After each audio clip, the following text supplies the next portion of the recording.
观众朋友大家好，欢迎收看10月22日公司台语台下晡新闻，我是陈淑君，咱先来看今仔有啥物新闻重点。今仔有2个本土病例，CT 值拢超过30，第13期要开放第2期会当做 BNT， 部长讲11月份大拢做会到。今仔是高雄城中社火灾罹难者的告别式，总统蔡英文专工去高雄念香，全国嘛降半旗一天来哀悼。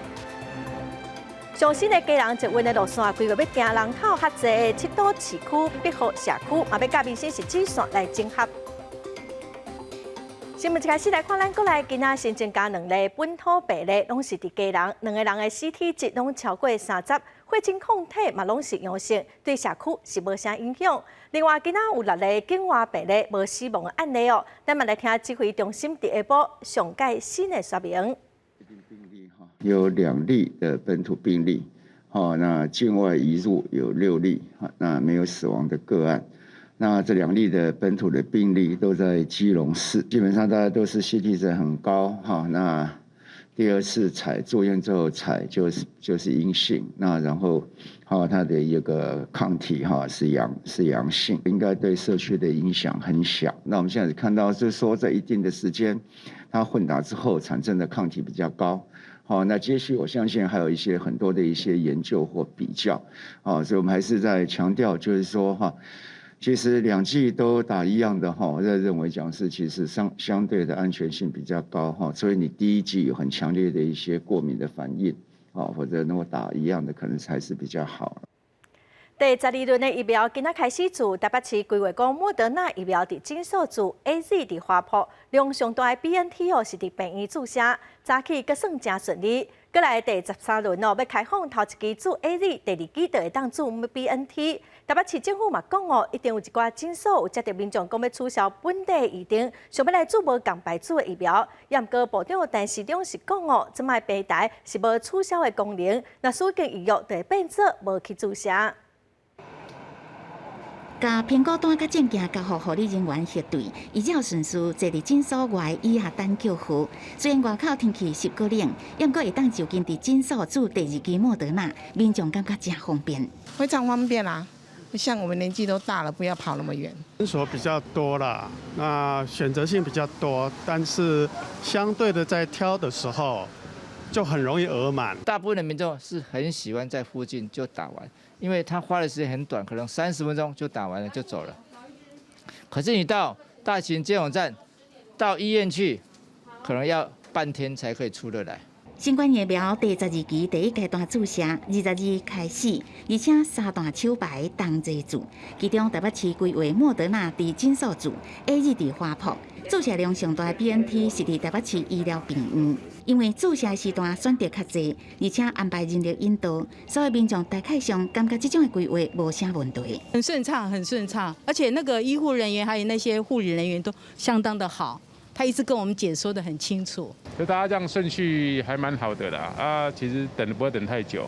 因为国抢牌新冠疫苗陆续到货，指挥中心指挥官陈时中表示，预定11月初第13轮疫苗开放全年龄组 AZ 疫苗的人，第2期会当换组 mRNA 疫苗，目前规划换组 BNT 疫苗。只是换组这个消息一个公开，即马传出台北市已经有未少诊所接到民众希望取消的电话，但是到底有偌大影响？台北市政府表示，都要听候到22日做完才会当知影。记者综合报道。卫生福利部统计有9000外件注疫苗了后，不良反应的通报案件，18岁到50岁族群都有4000外件，是占一半。民进党立委何志伟是认为讲，这个会所的人拢是家庭真重要支持的力量，所以推出修法的版本，望讲伫特别条例中，会当来增加一批疫苗技能救助金额。部长陈时中嘛讲，卫生福利部是乐观其成。国内咧拼提升新冠疫苗的注射率，但疫苗注了后，严重不良事件通报一直有，嘛互未少民众一直咧思考家己确实爱注疫苗。像这个陈先生8月初6伊注第1剂疫苗的9天了后开始发烧，过2天了后失去意识，病院阁开出病危通知单，伊险险要失去性命，互伊想到阁真惊吓。如果第2剂打完又是一样的症状，那我的家人该怎么办？政府是否有主动的进场帮忙？完全没有，对，是我自己去提出申请。对，提出什么申请？就是救难补助金这样子。现在有领到救难补助金了吗？没有，完全没有。住院治疗期间的支出，单身是超过至少开20万。根据统计，到10月19为止，疑似注疫苗了后严重不良事件有4876件，死亡嘛有912件。伫9537件通报案件数内底，18岁到50岁的人各有4561件，占将近一半，嘛是上济。这个人当时青壮年，嘛有可能是支持家庭的重要人物。民进党立委何志伟主张修法，希望伫严重敌视传染性肺炎防治，也有纾困振兴特别条例草案内底，会当增加注疫苗救难救助金。3个原则，第一个就是要救难金额必须高于现有的这个急难救助金3万以上。第二个要救急，那第3个要救家庭现在目前大部分应该都属于时序的关系因果关系还没有做相关的一个鉴定。那不过呢，对于在施打疫苗是一个公共卫生的事件，能够对施打人有不适有什么医疗的状况能够予以补助对我们也是乐观其成。何志伟强调，疫苗不良反应是科学，扶起家长的经济是社会学，让民众会当得到需要的帮助是政府的责任，嘛是义务。目前草案已经得到真侪跨党派立委联署，送入立法院审议。记者郭彩妮这间台北报道。今仔是高雄社中社火灾罹难者的告别式，总统蔡英文专工去高雄念香，为了悼念不幸过往的民众，行政院嘛宣布今仔全国各机关学校降半旗1天。总统蔡英文行到会场的时阵，不断是双手合掌。22号是社中社大会罹难者的联合公祭，蔡英文专工来到高雄致哀，不过全程拢无发言。整个慰问、关怀、安置以及重建，那我们都会在这个我们今天公祭后，我们随即会展开。告别式的现场非常的庄严，市长陈其迈一透早就飞伫现场，伊讲罹难者的后事圆满了后，会启动着后续的徛好安置，还有善款规划等等的计划。伫这次罹难者的名单当中，有3位是新住民，市府表示，伊嘛已经协助家属把后事拢处理好。1对1的方式，那他们所有的机票、旅宿也都由高雄市政府全力来协助。市府统计到21号火灾住院的人数，还有22个人。但是不管是罹难者还是伤者，因拢会提供1对1的照顾。你为着要向不幸往生的46位罹难者来致哀，行政院21号暗时嘛宣布，全国各机关学校，包括着总统府、立法院，拢会当看到降半旗。记者王刘婷、林昭宽高雄报道。有一个姓李的查甫人，昨下晡伫新北市的新庄涉嫌抬死，虽然毋是亲生，也毋过家带大汉的阿嬷。这阿嬷的身躯红太真侪刀哦，险方嘛甲厝里的现金拢摕了就逃走。警方伫花莲抓到人，这个嫌犯是讲哦，因为无钱通开，甲阿嬷讨钱讨无，气着才会杀人。这2个查甫人餐点煞了，伫咧店门口外口等，无到几分钟，有警察顺路经过，落车了，甲其中穿普衫的查甫人逮捕。互警方扣手铐，问讲钱摕倒去，伊就是无意交代。这个查甫人原来就是前一天伫新北市新庄涉嫌杀死阿嬷偷摕钱的姓李的养孙。讲好而已，砰就被抓了。我说，到底什么事？凶杀案发生伫咧2下昼4点外，姓李的嫌犯互人发现，伫新北市新庄老阿嬷厝内面出现，无偌久了就匆匆赶赶离开。老阿嬷的新妇并联络袂到老阿嬷，发现门口对内面反锁，正着急，甲门弄破入去看。发现伊的大家身躯顶有骨头刺刀伤，已经无生命现象。因为老人家嘛，就是较孝敬啊。我一生带到大汉，哪会知伊安尼？虽然无血缘的关系，也毋过死者的家属讲，这个姓李的养孙是老阿嬷一手甲伊请养大汉，甲伊当作家己的孙共款。也毋过要伊青春期行为偏差，不因为偷摕钱被赶出门。登记伊的原生家庭，ក៏不是回来讨钱。最近老阿嬷虽然后生不忍心，就该带回来做学徒。无想到讲嫌犯因为讨钱讨无害阿嬷。他开口借钱之后，老阿嬷还是一口回绝，就让他这个痛下杀手。对犯下这么令人发指的案件，还能如此冷静啊，感到不可思议哈。嫌犯被抓了正冷静，警方讲。嫌犯讲是因为欠钱开，讨钱讨无才会杀人，并且把厝内钱拢摕去，坐车走去花莲的网友厝内比，半路还阁变装换坐计程车闪避追查，这么甲伊强勇大汉的阿嬷抬死，互警方依照强盗杀人罪移送检方侦办。因那详细案情还阁钱拢开倒去，还阁会调查。记者综合报道。来看台中市的黎明幼儿园拆除一案，官司拍几啊档咯。今年10月，台中地方法院是以违反公司法定罪名，判前立委杨文兴5档6个月有期徒。早起台中高分院嘛开民事庭，要来讨论幼儿园的处理哦。有真侪民间团体嘛来声援。10外来自各地头反土地定位甲征收的自救会团体，做伙来到台中高分院头前表达诉求。那黎明幼稚园的园长林金莲也搁一摆宣示，一定爱甲黎明幼稚园保掉的决心。这个重划事实上已经违法这么严重，那我们只期待你应该按照我们当初100年的时候提出申请保留。我们也要求这个自办重划要把它废除，因为它弊案太多，弊病太多了。林金莲认为，丁委会有真侪项违法的行为，各用人头的地主来灌水，造成土地互人剥削。学者也认为，主办定位案是台中市府核定的，嘛应该互受害地主一个交代。市地重划计划书谁核定的？是台东市政府核定，在总内政部核定。你怎么可以说这个跟我没有关系啦？黎明幼稚园反主办土地定位案已经查10几档啊！今年10月，台中地院以违反公司法定罪名，判主导定位案的前立委杨文兴5年6个月有期徒刑。那林金莲争取黎明幼稚园免拆，在2018年9月经3审的时阵败诉，就要拆除。即马入要进行经4审，台中市府表示会尊重司法的定数。背信啊，伪造是他们那一边。也没有在违反同化规定，没有讲到这一边。台中市府表示，主办市地定位争议是私权范围，卖促进双方来协商。不过林金莲认为定位定数无合法，要求就要撤销定位会。这个延续10几档的争议，目前阁真恶解决。记者综合报道。来看一寡位置市中心的学校哦，因为校地较细，嘛去影响到教学甲评鉴。亲像台北市的台北科技大学、台湾科技大学甲台北商业大学，拢伫市内哦。每一个学生会当使用的校地，平均无到10平方公尺，学校嘛是真伤脑筋。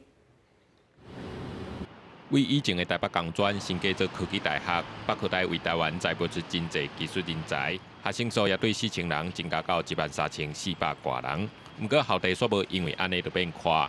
校长讲，目前连市内高职学生所本着的使用校地，拢比北科大学生较侪。按照教育部的规定，我们必须要有将近130间的教室，但是我们现在只有83间了，还有100个教师员了。那因为空间的严重不足啊，就没有办法来聘任，造成我们生师比偏高。北科大最近2届校务评鉴，委员拢讲明土地空间不足的问题。那上课操作受影响，后来有一半社团拢找无办公室。但有听讲学校伫万里有争取到校地，学生也拢讲这2地校地路途离免也差受过远。现在时间算是蛮重要的，对。那我们现在都是以时间换取空间。那如果时间跟空间都允许的话，那当然是最好。北科大台湾学生通使用校地是7.16平方米，台科大是8.66平方米，台北商业大学更加干那2.56平方米。都会区大专学校要争取到校地，几年来拢是一个真艰难的问题。以台北大学为例，我们只迁到三峡，可是在过去的10几年当中，其实经历了非常多的困难。除了搬迁比较远，老师愿意不愿意到三峡？北科大表示，万里校区是山坡地，当然办理要规划国有财产署，目前也希望会当争取到附近的建国秘鲁厂做未来校地。但是都经案一直都无进展，望政府会当出手斗3工。记者综合报道。民进党的宪政改革小组将提出宪改草案的版本哦，有6项的共识，包括废除科技院甲监察院选举权，佮有被选举权嘛放任到18岁哦，佮有降低受限的门槛等方向。行政院长苏贞昌今仔表示乐观其成，宪法的修正案哦是需要29个立委提案，超过85个人出席支持，才当交予公民来复决。即只965万人同意，修宪案才会通过，门槛是非常的高哦。民进党是拍算讲要来降低修宪的门槛，也毋过国民党是正反对。朝野政党化工要修改宪法，民进党宪政改革小组确认上尾仔的宪改草案版本，提出6项共识，包括着废除考监2院，选举权被选举权修到18岁。新旧任总统交接期间缩减看守期，也甲降低修改宪政的这个方向。行政院长苏贞昌22提出宪改条件真悬。不过，台湾需要甲世界同步，让少年人会当提早参与。对修改宪法，已经赞同。政府的运作需要宪改的部分，以及大家跟着世界同步，让年轻人能够更进一步的、更早的来参与。宪改程序无简单，苏贞昌话讲要依据社会共识。民进党的宪改草案2027由中执会讨论通过了后，由立法院党团提案进入立法院审议。但是国民党成立的修宪小组对公民投票权无在籍投票，党内已经有共识。看废除考监2院，也会提出家己的宪改草案。也不过国民党坚持反对降低修改宪法的条件。要不要先开一个国事会议啊？国事修宪会议，看看社会的共识是什么？3%的门槛是必要的，这个门槛我们一定会守住。就是降低提案的门槛，最后是降低修宪要定案的一个门槛，所以2个部分不要混为一谈。当民众可以来做最后决定的时候，我相信那个门槛我们不会轻易的把它降。目前宪法修正案第一步由29个立委提议，超过85个人出席，拢支持提出修宪草案，才当交由公民复决。按照2020年台湾有效选举人数1931多万人，代表至少就要965万人以上同意，修宪案才当通过，限制相当悬。民进党立委表示，有意降低修宪条件，主要是调降提案的条件，未变动公民复决，呼吁政党踊跃交换意见。记者综合报道。过来宣告讲，2050年要达到净零排放的目标哦。环保署暂时已个修正温室气体减量嘅管理法，嘛甲这个目标立法。环保团体是表示肯定，也毋过认为讲未来会交予各花卉来协调分工哦，分工也即因无法度理解哦。嘛讲碳费的征收并无相关的对规定，这嘛是会互人认为讲这是画口号尔尔。我们已经和国际主流同步。宣示2050净零排放目标，也必须和各界一起规划路径图。蔡总统伫双十节有宣示，过12天，环保署有个要修正温室气体减量及管理法，除了改名合作气候变迁应用法，2050净零排放的目标也伫在内。真侪环保团体表示肯定，不过伫提升气候治理层级的部分，环团原本希望行政院设立气候汇报，也是设伫特殊总统府的办公室。不过，这个版本说明确指定国家永续发展委员会协调整合，环团认为这不是正适当，并没有办法真的是有效推动到所谓的政策协调、政策创新这样的功能，直接明定当前的永续会架构来担任这个气候在中央层级的协调角色来讲话，我认为说蛮大的一个败笔。另外，减碳的好办法之一，征收碳钱，这个也有列在内。碳钱的收入会使全款用伫温室气体减量的工作上，不过环团批评也是只有空壳，无列出具体的原则，看袂到当时征收、安怎收、安怎用等等的方向，可能会开搁较长的时间才会当上路。环团认为，减碳若是无具体的方向，也是力头无够，就算发出2050净零排放，恐惊也只是咧画大饼。我要盘点2050的净零路径，到现在就是我们连一个版本，或是连一个最草稿的草案都没有看到。2050净零就是从目前温管法的框架跟目前行政院执行的进度来看，比较像是一个画大饼的一个做法。绿色和平认为，碳价应该对一栋300块起跳，必须要有调升机制，含国际碳价互相配合。若环境规划协会也补充，即届修法的版本无明确规范各部会的减碳权责，无通理清各部门的责任。种种的问题，恐惊是和减碳的目标互相反背。记者综合报道。民进党前主席施明德讲，民进党创党的主席江平坚有调查员的背景，引起真侪讨论。施明德嘛讲美丽岛的辩护律师想毋是特务，嘛捌是美丽岛辩护律师的行政院长苏贞昌的回应表示讲，伊即世人清清白白，会当接受社会公平。前副总统李秀莲嘛讲最近这个讨论应该拢爱提出证据。立委黄国书的线民案所咧伫民进党的内部会较正热，前主席施明德讲，创党主席江平坚伊是调查局出身的，引起论战，包含驻日代表谢中庭、江平坚的威爽拢出面来否认。不如个施明德伊出面来探究讲，美丽岛辩护律师啥人毋是特务？施明德的看守陈家军讲，美丽岛辩护律师除了讲尤清、卢传成，拢应该合理怀疑讲是这个国民党安排的特务。我一生坦荡，备受检验，可受公平。当年嘛，捌是美丽岛辩护律师苏贞昌，伊咧背会讲，强调伫咧当年这少年的律师，因拢是真勇敢来替人辩护，嘛来抓出国民党暗砍真相，甲来黑白讲白贼。因为美丽岛事件，捌坐过监的这个前副总统李秀莲，伊伫咧开直播的时阵，分享伊伫咧过去和国民党咧捧势的经验。前几啊天，伊阁去档案局调阅伊过去去互人监视的档案。虽然讲这个线民的名已经互人拍出消去，不过内容可以看到真寒心。从咨询人员与被咨询对象关系深厚，交往密切，可深入目标核心。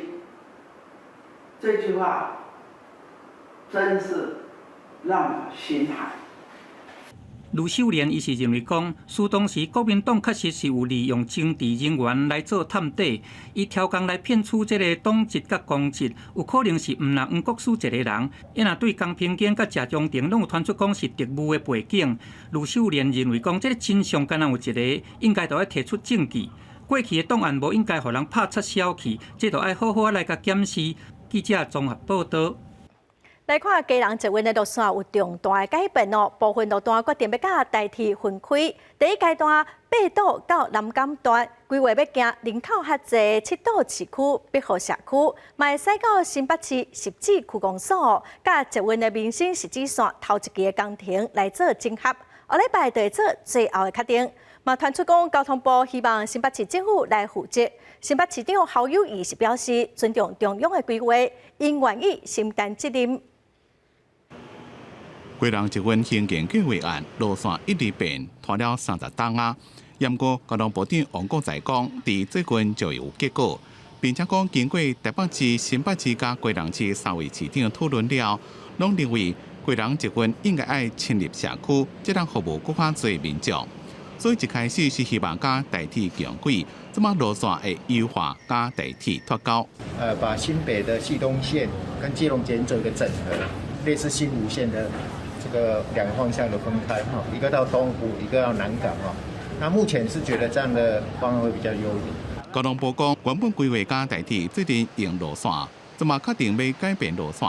第一阶段工程，南港到八堵差不多甲代替完全脱钩，并且甲捷运民生汐止线适当段甲基隆捷运整合做伙，总经费差不多425亿。要拿第二阶段八堵到基隆，就要看营运的状况。规划基隆捷运代替两个选一个方式，不过即马也未决定。新北市长侯友宜讲，若是基隆捷运由新北市来起，伊愿意承担营运的责任。只要我们定案了，中央所做的决定，只要是为了我们所有大台北的发展，我们该承担的责任，我们就会全力去承担。王国才讲，基隆捷运第二阶段的工程，八堵到基隆，敢若是宜兰高铁，入去基隆的市区有困难，就要决定代替是毋是要废除。强调代替基隆站若是保留，代替甲基隆捷运会当互相转停。不过若代替废掉，基隆捷运就会行原本代替的路线，也毋过就要看国人市民安怎决定。记者综合报道。再来看高铁宜兰车头哦，本地是有选出4个地点，也毋过最近又搁增加另外2个方案，一个是伫宜兰市内，即马宜兰站的南边，一个是伫市观景中心的南边哦。因为大家拢搁有目真侪无共款的意见，交通部长王国材是表示会继续甲各界来讨论。关闽大道中山路车路两边的土地差不多拢是农地，也毋过挖近宜兰火车站，是一块不加快开发区，也是民进党宜兰县议会党团共同提案高铁延伸宜兰的方案5宜兰新站，也毋过有前宜兰县苏澳镇长认为讲差不多，而且共站无共铁路，较输宜兰站。2个第5、第6啊，都是在县政中心，一个左边一个右边嘛，没有意义嘛。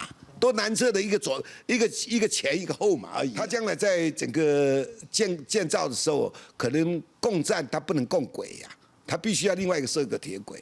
另外，还有交通部所拟定的地理案，伫观景中心南边宽市东路台九线这块呢，这地农舍农地较济，真侪人赞同。只不过议员认为这是政治压过专业的方案，因为路的面积小，讲较输观景中心站。鲁中路遐。面积伤细啊！你好，你拖落来甲我要县政中心遮第6案，甲县政中心差不多啊，结合嘛。宜兰站的站体以后会是32米高，林森路跟宜兴路啊，又是那么窄，在速度上假如要提高也蛮危险的，所以有人在想说，是不是往南移？不过，高铁延伸宜兰监督联盟对新增改方案是真赞同。即马这个站址并无看到完整可行性的评估报告，所讲的站址拢干那讨论尔。联盟立场很简单，3个：第一个公民参与，第2个资讯公开，第3个选址透明。不管你设在哪一个站点，我们都要求这一些。交通部长王国材表示，会听民意，所有的新增加方案拢会纳入考虑。宜兰县长林祖苗指出，县政府主张伫观景中心设站这个立场无改变，希望中央赶紧核定，协助发展宜兰的交通建设。记者综合报道。国际新闻来看，欧洲议会20通过台欧盟政治关系合作的报告，要支持全面来提升台湾甲欧盟双边的政治关系，嘛建议改名做欧盟驻台办事处。咱国外交部是表示感谢，中国外交部是批评讲，这严重违反着国际关系基本准则，甲一个中国的原则。欧洲议会史特拉斯堡全会，21-580票赞成，26票反对，66票弃权。通过台欧盟政治关系及合作的报告，支持全面提升台欧盟双边的政治关系。这是欧洲议会针对欧盟加台湾的关系所做的第一份决议。咱外交部表示感谢。外交部对欧洲议会高票通过史上第一份台欧盟政治关系跟合作报告，我们表达高度的欢迎跟诚挚的感谢。同时，我们也向报告的起草人魏莫斯 Charles Wimmers 致敬。外交部我们深信这份报告能够为未来台欧盟的提升双边关系来奠定新的里程碑。报告建议欧盟应该跟会员国密切合作，强化台欧盟政治关系。欧盟甲台湾看作是印太地区的关键伙伴甲民主盟友，台欧盟交流应该提升到全面伙伴关系。另外，报告也建议甲欧洲经贸办事处改名做欧盟驻台办事处，反映台欧盟密切合作的双边实质关系。欧洲议会同时也关心中国对台的军事威胁，尤其中国伫10月初派超过150台军机入侵咱国的防空识别区，呼吁中国遂停止侵扰行为。另外，欧洲议会也强调，欧盟正重视台湾海峡的安全，呼吁欧盟甲会员国家积极甲国际力量共款的伙伴，促进台海和平稳定。中国若对台湾甲南海采取行动，会严重影响欧中的关系。中国外交部讲，安尼是做严重违反一个中国原则。欧洲议会通过的上述报告，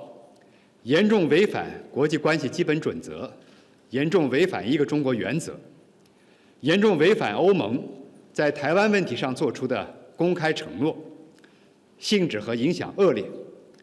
中方对此表示强烈谴责和坚决反对。王文炳也讲，欧洲议会应该是停止损害中国主权甲领土完整的言行，停止霸凌甲对抗，也警告台湾当局，若想要靠势外国的势力，上尾也是死路一条。记者综合报道。来看美国职业篮球 NBA 波士顿的塞尔提克队的坎特20日比赛之前在推特传出一段影片，伊伫影片内底批评中国领导人习近平是残暴的独裁者，伊小听西装讲西装是西装人民的西装，因为安尼塞尔提克队随着和中国的腾讯取消所有的比赛直播，中国的外交部嘛批评坎特，伊是为着要引起注意。NBA 塞尔提克队的中锋坎特20日伫赛前来发布2条推文，其中有一条是伫影片内底，伊穿有印达赖喇嘛人像的这款来领语，伊还佫咧谴责中国政府，互西藏人因失去基本的人权甲自由，嘛无应准互西藏人来读册学习藏语。I say, shame on the Chinese government. The Chinese dictatorship is erasing Tibetan identity and culture. The cultural genocide in Tibet is so stifling. 坎特唔那正大声咧赞声西藏，还佫伫影片的后壁来批评中国的领导人习近平是一个残暴的独裁者。Brutal dictator of China, Xi Jinping, I have a message for you and your henchmen. I will say it again, again, and again, loud and clear. I hope you hear me. Free Tibet, free Tibet, free Tibet. 坎特嘛，伫推特内底点出一张有印这个解放西藏的这个球鞋，原本是打算讲要伫后一场的比赛内底甲清出来，不过坎特煞无来出赛这场比赛，这是毋是甲空中的发言有牵连，迄都毋知。坎特伫发出推文了后，伊效力的塞尔迪克队随去予中国的订婚甲取消所有比赛的直播。中国的外交部嘛表示讲，伊的行为只是为着讲要互人来注心，无特地回应。你提到的这个球员，企图拿涉藏问题来博眼球、求关注，他的谬论不值一驳，绝不接受那些对西藏发展进步的攻击抹黑。伫咧土耳其大汉的坎特，过去5月因为这个批评土耳其总统埃尔多安，伊的护照伫咧2017年去予土耳其甲注销，还佫互人甲指控讲伊是恐怖分子。NBA 最近几年嘛捌发生过，因为去吸到敏感的政治议题了后，煞引起中国大规模来甲抵制。2019年，休斯顿火箭总经理莫瑞，伊伫推文内底来挺这个香港反送中的示威者，随后佫随去互中国政府的转播单位甲停报。公司新闻郑依仁编译。南韩昨下晡发射过来头一支国产的火箭，世界号过程是真顺利，也毋过因为卫星的速度无够紧最后是无成功进入轨道。韩国媒体就讲任务只算成功一半。总统文在寅是表示，明年的5月份第2届发射一定会成功。被叫做世界号的南韩卫星载运火箭，伫中国南道高雄北的罗诺宇宙中心点火发射，火箭飞行的过程完整顺利，伫太阳降落轨道甲卫星成功分离。不过伫日本模拟实验卫星任务时阵，因为卫星的速度无够紧，无法度顺利进入卫星轨道。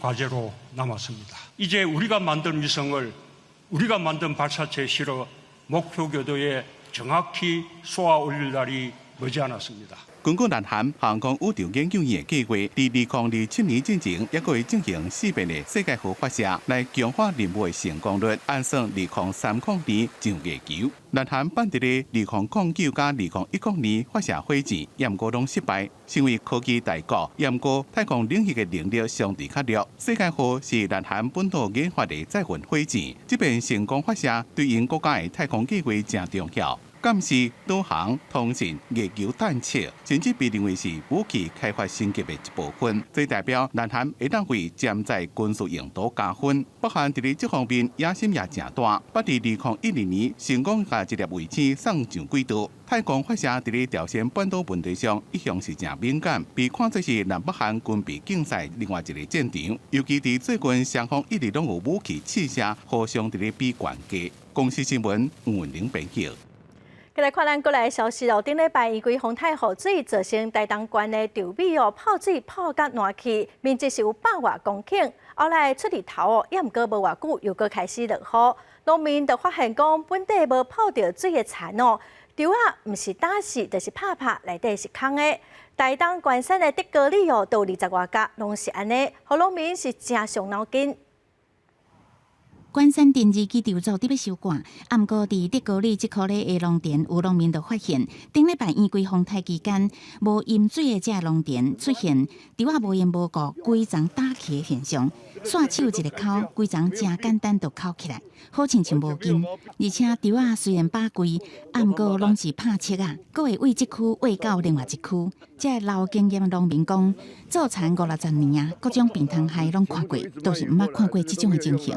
虫啊、歹，通通是没有，就是枯死这样。整片的，对。而我们现在农民是担心说这种的没有好收成，而且可能会有感染的那个现象会传播。里长是讲，受影响的目前差不多有20户农民，产20外甲，希望专家会当斗3工找原因。台南区农改场专家研判，应该是同一区田同时出现稻热病、白菇病、花菇病，造成农民判断困难。这个病害主要是大雨了后，搁出日温度搁降低，气候变化有关系。通常降雨会造成病害发生的比较严重。那农友比较难以判断的就是在白枯病的部分，它萎缩下去了以后，就有点像那个整株枯死这样。现在农民最担心说，等到割的时候，收成不到3成了。专家建议农民会当割的赶紧割。台东县农业处是讲，烟规风台造成台东县农田饮水受损100多公顷，受灾农民会当申请现金救助。这届农民如果发现这种打死的损害，是受烟规风台延迟性灾害，也当向各乡镇公所提出灾害救助的申请。记者综合报道。来看苗栗一间粪扫掩埋场要申请试营运哦，也毋过当地民众是抗议过几啊届，最近环保署哦，佮退回苗栗县政府针对这间掩埋场试营运的行政处分，互村民是真不满哦，应该去县政府抗议。阻挡宽移倒垃圾！阻挡宽移倒垃圾！100多位良性村民手举着布条，徛伫咧苗栗县政府头前大声抗议，因为高高田将近20年的昆鱼废弃物掩埋场，随着环保署退回县政府的行政处分，恐惊又会出现变数。乡亲担心害怕的就是说，县政府又允许他试营运了，那这个会污染环境。给废弃物进来，这个好山好水的村庄哈，整个村民哈都不能民不聊生了啦，没有办法再生活下去了啦。啊，拜托哈，咱县长哈，高抬贵手哈。昆鱼公司伫咧苗栗龙兴村申请设置事业废弃物掩埋场，去年底苗栗县政府协准业者试营运的计划，但是去予当地居民强烈反对。今年1月伫咧掩埋场的出入口来抗争，双方面是拢无退让。苗栗县政府3月宣布终止昆鱼试营运的计划，昆鱼公司不服，向环保署提出诉愿。9月底，环保署宣布退回苗栗县政府终止昆鱼试营运的行政处分，爱县政府伫咧2个月内，搁再提相关的资料。民众惊主管机关无积极的作为，但是苗栗县环保局表示，一切依法秉公处理。行政环保署做成原处分撤销。那有关县政府不予受理展验部分，那上级诉愿机关是请县政府在2个月内定为司法处分。那在县政府的话，目前还在内部妥善研议中。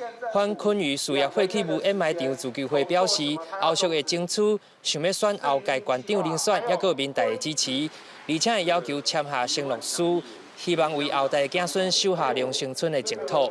记者苗栗报道。彰化云林嘉义台南4个县市饲蚵仔农民，捌伫9月初定前讲，进口蚵仔一档一档增加，已经影响到因的生意咯。昨农委会主委陈吉仲去嘉义当值，农民嘛趁这机会，搁再向主委来反映讲，中国甲越南的蚵仔用正低的价销销来台湾的问题。就是即马目前有一半价拢大了过越南。去过越南才搁过来。蚵农冒着想法向农委会主委定情，讲中国的蚵仔可能入去越南改变产地资料，才入来台湾。希望农委会会当提出办法。这蚵贩怎么对伊遐摕越南蚵仔，伊哪有要甲咱摕咱本产蚵仔？越南蚵仔起来成本搁较省。免讲啥啦，因迄边的讲较歹听咧，成本俗啦。成本俗的时阵，入来弄介绍的时阵，阮遮较有法度人去得到啥物利润。农委会甲渔业署今仔日配合经济委员来到嘉义县的东石布地视察蚵仔农的机械设备。也毋过，蚵仔农是更加关心越南蚵仔进口的问题。下龙湾，它是一个很大的海湾，然后可是它正好是在越南跟中国的交界的地方，所以这中间会不会有混冲，一直都是我们蚵农很担心。看越南的蚵仔人的生产甲包装自动化，真正坦白讲啦，比咱较好。啊，这当然比咱较好的原因就是农委会这边无做好嘛。台积电表示，刷来为明年开始，今年的投入23亿，4年92亿的资金来提升蚵仔生产自动化的工作。目前嘛配合卫福部来加强包装食品标示的管理。嘉义县政府嘛推出蚵仔生产履历，希望保障本土生产的蚵仔。记者林慧婷，嘉义报道。今年的全运会已经结束，咱要来看来一阵来自宜兰的自由车选手，因本地拢是学音乐，后来嘛对音乐老师换跑道，改练自由车。今年阁摕到铜牌的好成绩哦！一礼拜六下暗暝7点半，公司台语台青春咱的梦，特别带大家来看这阵少年选手的故事。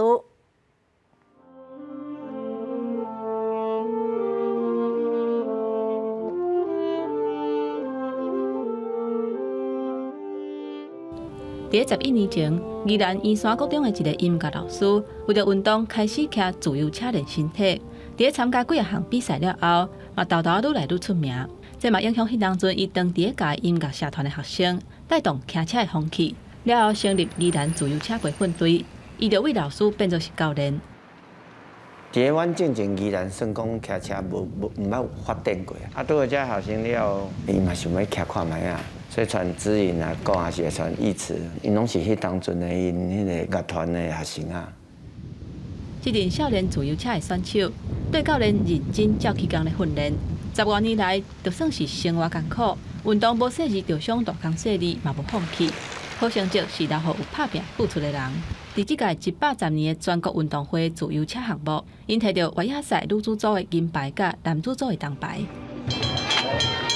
好，138进入最后1000。好，现在1217何燕宇进入最后1000。1056，好，江珊珊进入最后1000。家己真爱行，嘛是比赛的迄个热情，就是成就感啦。然后一路练到现在。我感觉这届表现是有达到标准，按过无甲进后，因为就是自己的目标还是第1名。我未来梦想是甲世界各国做伙竞争比赛，慢慢踏上最高殿堂。体育这条路并无好行，不过宜兰自由车培训队的选手，伊是真坚持家己的信念，坚心行伫家己选择的这条路，希望有一天伫国际上的自由车赛道，会当看到咱台湾人的骄傲。现代教育方式是愈来愈创新哦。除了课本的教学，即马嘛正注重老师甲学生的交流。屏东县伫天国小就设计一套图画算，用正趣味的方式，望讲来提升学生囡仔学习的兴趣。把静字停往前哦，对。老师甲学生做伙算牌，不过这牌仔生甲真特别。这套图仔算是屏东德产国小设计教材，让学生囡仔伫算牌过程当中认捌家乡的文化，毋但结合在地古迹、美食甲特产，这牌仔色水嘛有一寡学问。我们的这个桌游有9个颜色：水牛的灰，然后我们新丁花的红，然后静字亭砖块的橘，柠檬的绿，然后我们的那个美食。板条的白，学生爱想办法，甲别人的卡片摕掉，才有法度赢。不过摕掉的卡片，若准伫现实当中是互取代古迹，也是文化，会有啥物效果呢？学生会当哪算哪思考文化传承的价值是啥物？我们要先知道大概别人的牌会是什么。桌游玩完之后，我们再进一步跟孩子讨论。当这驿站真的被你剔除消失了，那未来我们的文化，未来看到的是什么？那孩子去从小就学会反思，然后对文化的价值的保留的一个价值感，那这样子才是我们画印记的传承。学校表示，希望透过这款图仔算的教学方式，提升学生对学习的兴趣，嘛透过老师的带领，让囡仔会当认捌家己的家乡，思考文化对地方的重要性，重视文化保存的议题。记者综合报道。基因大体气哦，因为家己的寸尺超过台北捷运公司的规定，所以袂当上车，造成早这种家己的乘客真困扰。目前台铁甲高铁并无这款的限制哦，台北捷运嘛表示讲会重新来评估。早基因大马链想要来坐捷运，煞拢站伫个闸门的外口。站务人员一个娘，这支大支马链，伊的长度有89公分，宽70公分，超过标准。因为台北捷运规定讲，旅客会揸的物件，伊上界长袂当超过165公分，长宽甲悬，拢总甲加起来嘛袂当超过220公分。那其实很多教室或彩排室、私人表演场地，他们离捷运站都是非常近。我家离捷运站也还蛮近的。可是就变成说我一定要有父母的支持，我才能够去做学习或者去表演。伫比利时留学的贾先生，伊遮久以来拢是揸一支基因马尔链伫咧坐火车、地铁，伊安尼欧洲西透拢无问题。不过回国了后发现讲高铁、台铁拢袂拒绝，干那这个捷运袂当坐。过去的几年内，我从来没有遇过我被捷运、地铁或者是甚至地面电车拒载的经验，自己会很保护它。所以相较于计程车的使用，其实捷运对我们来说是一个比较方便的交通工具。基因马尔链袂当载入去捷运的车厢，不过无超过180公分的枪英邦煞会当入去。台北捷运解说讲，这是考虑到捷运的关运量的列车，伊的车门关度，也佫有旅客伊的坐车的权益。高运量列车它的车门高度大概是186公分，那扣除上下大概10公分的安全裕度，好，那取个整数大概是165公分，好，这是为了维护我们旅客跟捷运系统的一个运转安全。各手找议员来တင်情，呼吁讲初步会当来比指脚踏车规范来开放，确保这个坐捷运的权益。台北捷运公司嘛表示讲会重新来甲评估。记者综合报道。云林县岛内大学路甲中山路口常常发生车祸，交通部拨200多万的经费协助设云林县头一座科技执法的系统哦。8、9月份启用，掠到4000多件违规，是以超速、冲红灯上侪哦。11月初1开始，这系统就要正式启用咯。来到斗六市大学路甲中山路的路口，因为倚近大学甲市区中心，平常时车辆较侪，交通嘛较复杂，是云林县真高出车祸的路段之一。县警局向交通部争取212万的经费，要来设置专关头一座科技执法系统。方向有点多，车流也多就对了。啊，就是多的话就会太容易出错。就是这台，它已经红灯了，然后联系影像。它已经过去了，也是这样。交通队表示，这个路口为8、9月份开始启用科技执法，主要透过摄影机甲 AI 车牌辨识系统，若感应到有车辆违规，就会自动搜证，也佮把资料汇入去科技执法的平台。落尾佮由警员来判断违规的事实，2个月内就掠到4239件违规。这系统呢，在我们测试宣导期间呢，经统计发现有高达4239件的违规，那其中以超速1825件最多，那闯红灯670件，四支预定11月1日我们正式启用呢，开始执法。交通队表示，用科技执法来处理违规的项目，有包括超速、弄红灯、违规驶环头、甲无照飘线来驶车，抑佫有无保持路口净空等等。会伫后个月正式开始执法，提醒民众要遵守交通规则。确保安全嘛，避免违规，互人掠到。记者综合报道。民策创立已经16档了，即马有风声讲，执行长有可能要帮民策来改名哦，无可能伫后礼拜就会公布。那些底下搭配白色的英文字 F 的字体，这是社群网站民策的标准商标，险个未来所有可能发生改变。创立到即马已经满16档的民策，是真侪人记录生活的工具之一。也毋过即马所有媒体报道，民策就要改名，引发民众开始摇新的名是啥物？Un nome alternativo attualmente io gli avrei dato il nome appunto App di Vecchi perché così la chiamiamo noi giovani. To be honest, something like for lazy people, something like Facegram. Facegram will be fine for me. 科技新闻网站 The Verge 报道，并且因为商业行为，打受到监管机构甲机关的批评，暗算要号一个新的集团名当做总公司的名，重新打造形象，而且甲面册当作是总公司旗下产品之一，用新的集团名管理面册、IG、WhatsApp 这些子公司。 Im Grunde ist mir das auch völlig wurscht, egal. Deswegen, wenn Facebook jetzt irgendwie anders heißt, ist es immer noch dasselbe. In meinen Augen. 近幾年好多可能好負面新聞，咁可能唔想再啲人連結到可能係 Facebook 啦，咁 Facebook 可能好多旗下嘅，像 Instagram 啊、Snapchat 咁樣。 目前面冊已經表示唔願意回應任何嘅評論甲猜測，不過外國媒體指出，面冊執行長薩克伯格有可能在禮拜年度大會面頂提出改名嘅代誌。相關人士就以新嘅名有可能是地平線 Horizon， 也是元宇宙 Metaverse 來展現因地網絡發展嘅野心。公司新聞台是鄧斌業。 咱再来看法國的蒙馬特有巴黎上大的葡萄園，每當嘅10月就會開始採收吉酒哦，所有賣酒嘅收入攏全部會捐予弱勢家庭。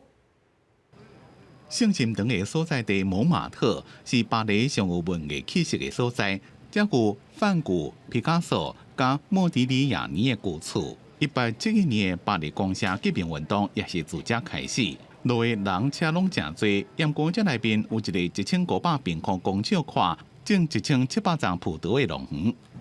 C'est pas, on peut pas le comparer. Le vin de Montmartre reste unique. On peut pas le comparer à un autre cru. 蒙馬特家出產嘅紅酒，也有一個做好代志嘅氣味。賣酒嘅利潤全部攏摕來幫助需要鬥沙工嘅弱勢兒童加老人。 蒙馬特伫咧巴黎18區嘅區長講，地方領袖計劃向聯合國教科文組織申請蒙馬特列入世界遺產。 Montmartre, c'est l'absence de fadesse. C'est un territoire qui n'est pas fade, c'est un territoire où on vit, c'est un territoire qui est piquant, c'est un territoire qui a une longue histoire militante, une longue histoire d'engagement, une longue histoire sociale, un patrimoine architectural incroyable, un patrimoine végétal extrêmement rare, un patrimoine culturel immense, une place à part dans l'histoire de Paris. Et en même temps, Montmartre, c'est un quartier où il y a des gens qui vivent, qui habitent, qui l'aiment, qui essayent de le faire connaître. Et c'est pour ça qu'on va proposer le classement de Montmartre au patrimoine mondial de l'UNESCO pour célébrer ce qu'est l'esprit montmartrois. 巴黎市政府1933年創建蒙馬特葡萄園嘅出發點，是為咗要阻止房地產開發商開發。不過真可惜是，葡萄園嘅入口規年冬天攏鎖掉嘅，四周邊也攏牽鐵絲網啊，無開放遊客參觀。只敢若10月採收嘅季節，葡萄園嘅現場會辦5天嘅慶典。 和四周邊嘅民眾甲遊客做陣來慶祝，每年攏吸引要甲50萬嘅人來參加。公司新聞王慧文報道。香港人大部分攏坐巴士，有真濟人是一邊搭車一邊拄久哦。最近香港有業者就推出講佇巴士頂頭困5點鐘，互你困到飽嘅行程。無想要困咪當坐巴士來看風景，咱做伙來看覓。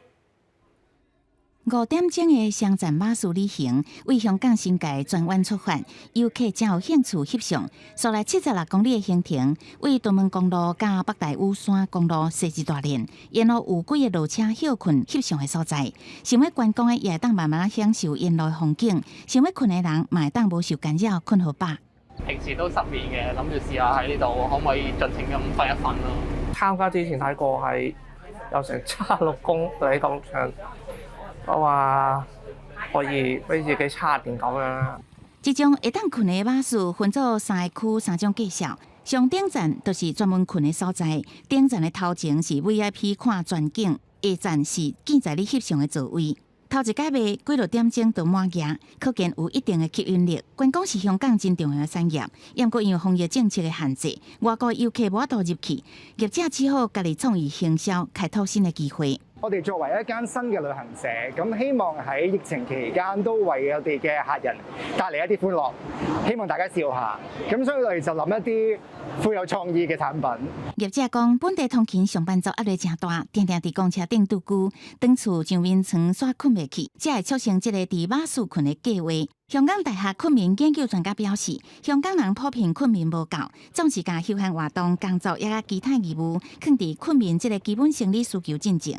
所以定定佇其他時間困去，過來就甲交通工具甲困連做伙，所以佇車頂佫較好困。公司新闻是会长编译。下半晡的天气，咱来看各县市详细资料。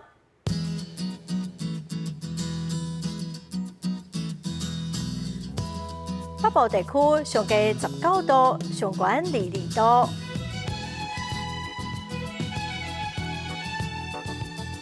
中部地区上低21度，上悬25度。南部地区上低24度，上悬29度。东部地区上低21度，上悬26度。外岛地区上低14度，上悬25度。